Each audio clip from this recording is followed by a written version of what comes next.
This is a practice that can be done in any posture. Just be relaxed. Be at ease.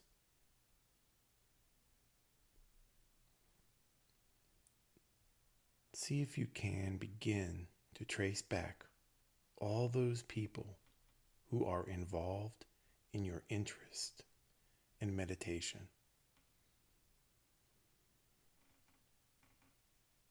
Someone might have given you a book, read you a poem,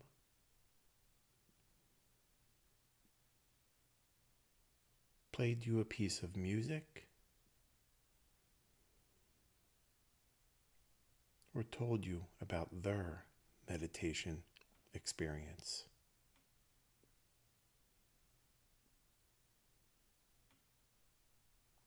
Let a sense of them, recollection of them, come into the room with you.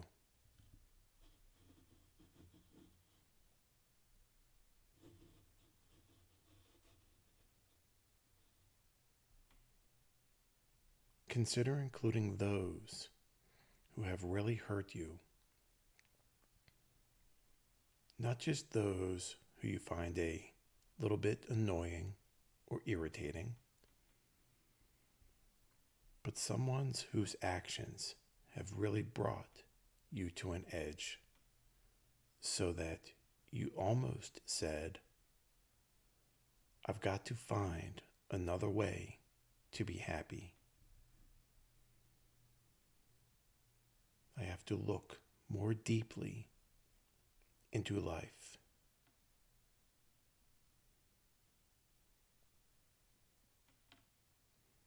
After all, they're a part of why we're here now as well.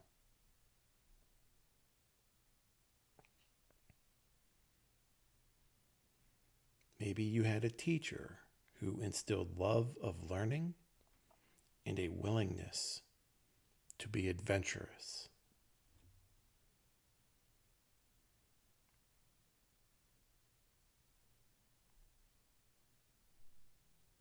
Maybe you had a parent who instilled confidence in your ability to try new things or explore new terrain.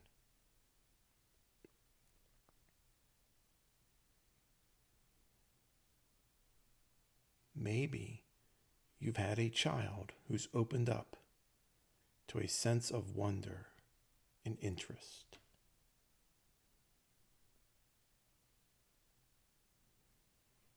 Just let them be here with you now.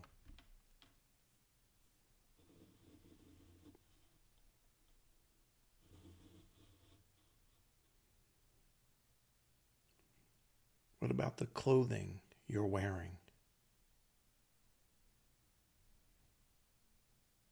How many forms of life? How many people? How many beings have been involved in a growing of that fiber? Creation of cloth. Transporting it. Selling it.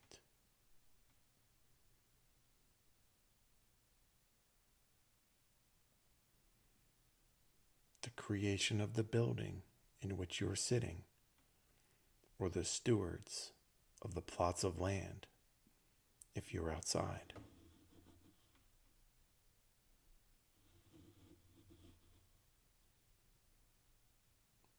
All the forms of life involved in the food that you've eaten today.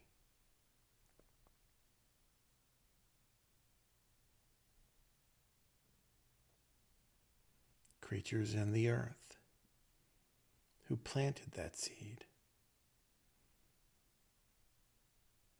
and nurtured that crop, who did the harvest,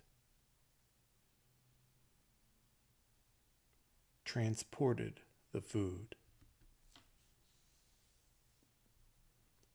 sold the food, prepared the food.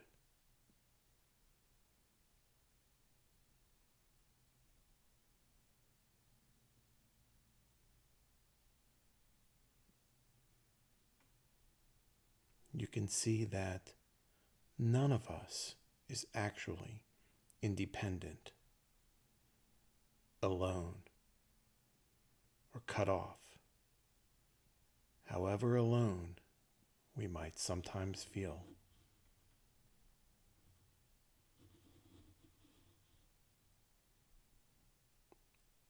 They're all a part of the greater fabric of life.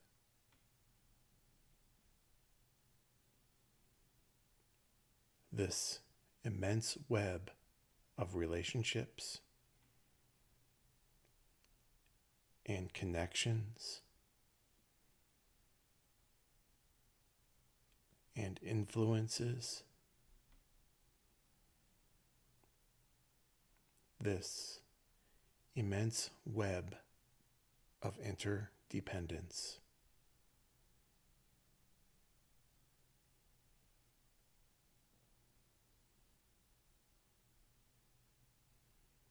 We arrive at this moment in a time born by a sea, an ocean of conditions.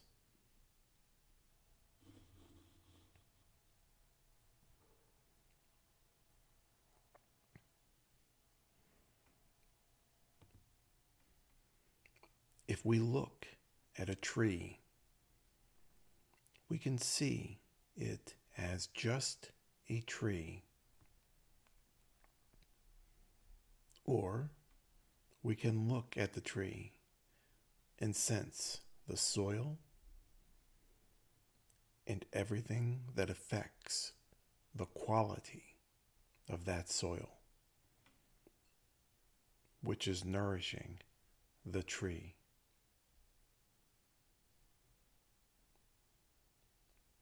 The rainfall, everything affecting the quality of that rainfall.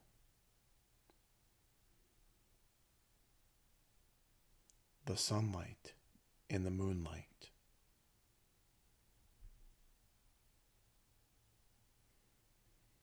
The quality of the air.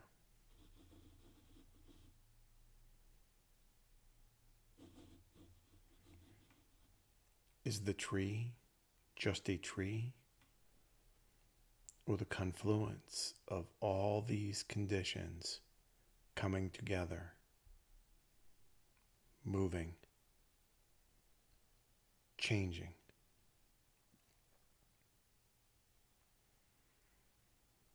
And so too, we can see ourselves.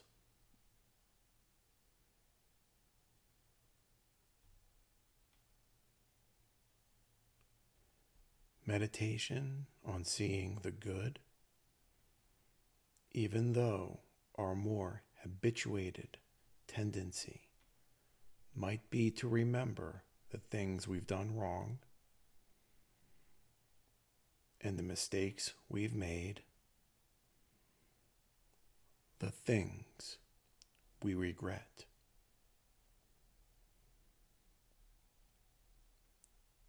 We can consciously shift our attention to include the good within ourselves. And so too, when we look at others.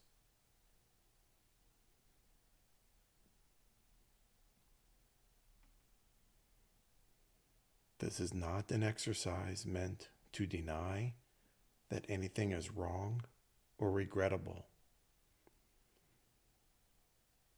But if we look at somebody and we only think about the mistakes they've made, then a tremendous sense of self and other and us and them can be reinforced.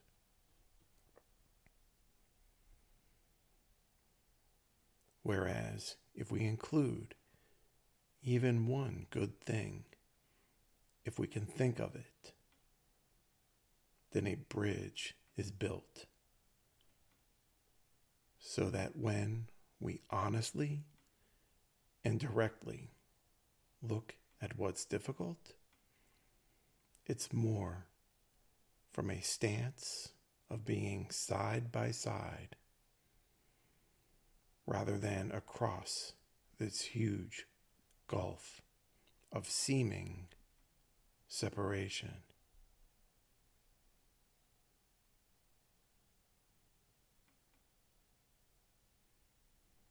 Beginning with oneself, just in a relaxed, easy posture. However you feel comfortable. See if you can think of one good thing you did yesterday.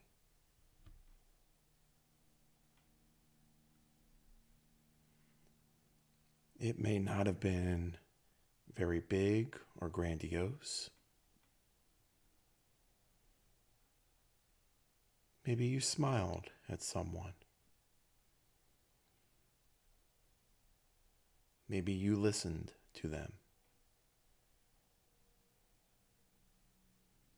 Maybe you let go of some annoyance at a slow clerk at a store.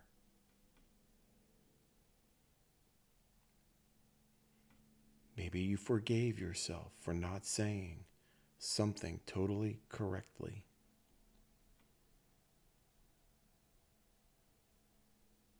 Maybe you were generous.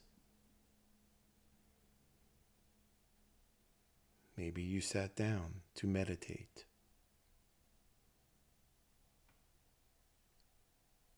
Maybe you thanked a bus driver.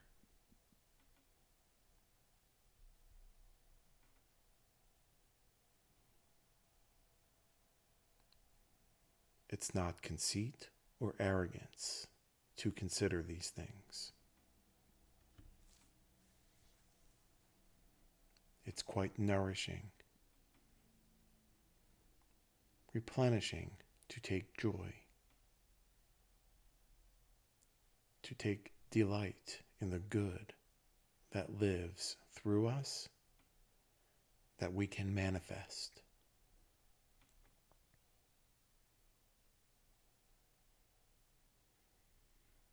If at any time, whether with ourselves or somebody else, we cannot think of something good, then there's another reflection that we do, which is simply to recall that all beings want to be happy.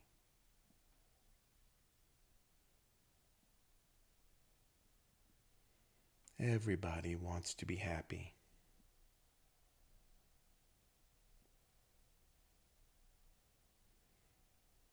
This urge towards happiness is nothing to be squeamish about or feel funny about.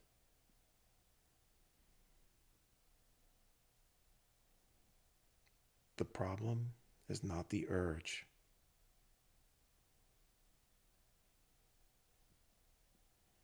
The problem is ignorance. Not really sensing where genuine happiness might be found. And so, making the mistakes that might cause so much suffering for ourselves or for somebody else.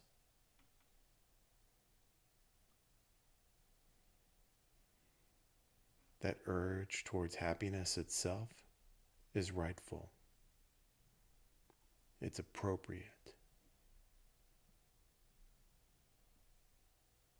When we can combine it with wisdom instead of ignorance, it becomes like a homing instinct for freedom and can help us cut through many obstacles.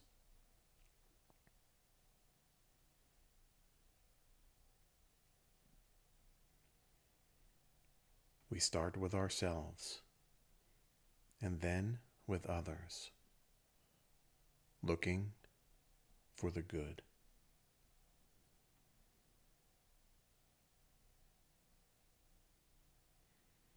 If it's just not going to happen that way, we switch to this other reflection, recalling that all beings want to be happy. Think of a benefactor, someone who's helped you.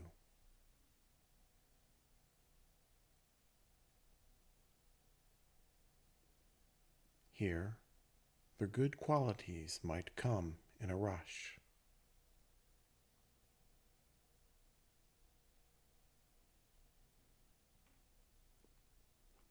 You can appreciate that about them. Those aspects, those efforts,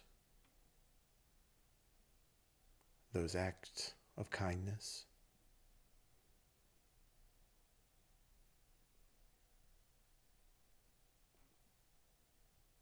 Think of a good friend. Appreciate the good within them.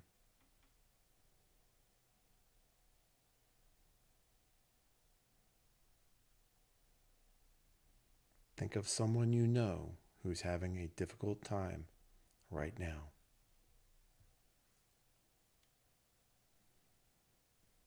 Maybe they're ill or hurting.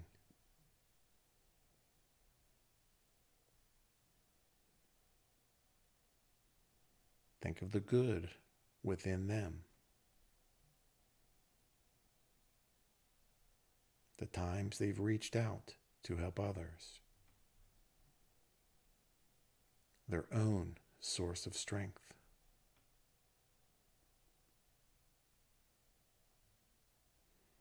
You can see that this person is not just a problem, but something bigger.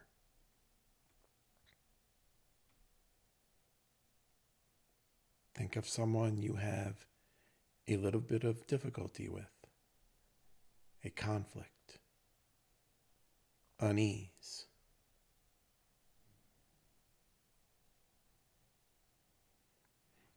See if you can find some good reflected in those things they've done, choices they've made.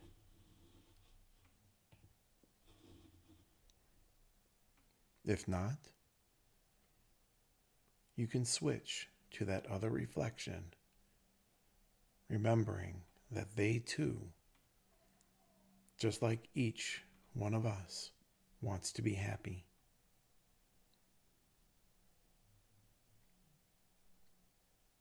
They want to be happy. Everybody wants the same sense of belonging, feeling at home in this body, this mind, this life.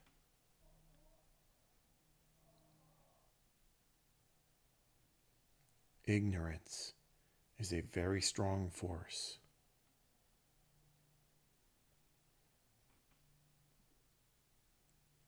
I will close with a few moments of the reflection that all beings want to be happy.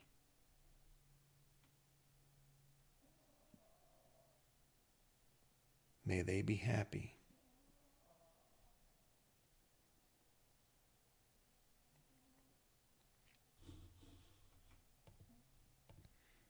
You can silently repeat that over and over again.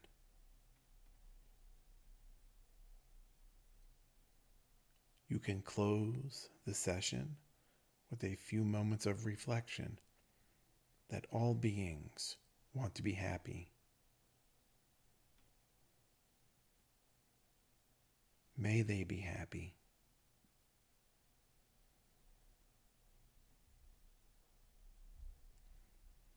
You can silently repeat these phrases again and again. All beings want to be happy. May they be happy.